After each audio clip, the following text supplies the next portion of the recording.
Ever wonder if your bank is actually working for you, or if you're just losing money to monthly fees while trying to finish your degree?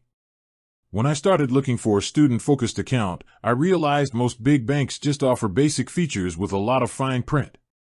But after diving into the college-bound student checking at Patriot Bank, I found a few specific features that actually make a difference for a student budget. First, the entry barrier is basically non-existent. You can open a college-bound account with $0 as a minimum opening deposit.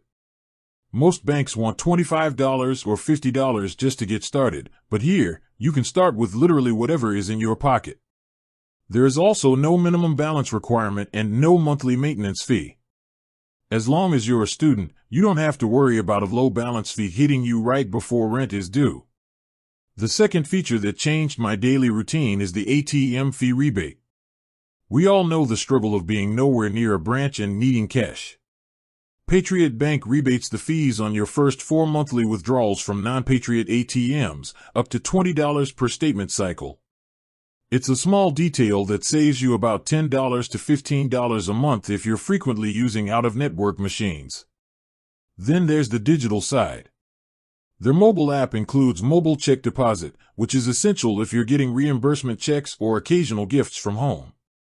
You just snap a photo and the funds are usually available within 1 business day. They also have Zelle integrated directly into the app, which makes splitting the bill for dinner or sending rent to a roommate instant and free. Lastly, for those under 18 or just starting out, they have a youth savings account with no fees or balance requirements. It's a great way to separate your fund money from your savings for next semester money without being penalized for having a small balance. If you're looking for a bank that doesn't nickel and dime you while you're focused on your studies, these are the features to look for. With that said, thanks for watching and until next time.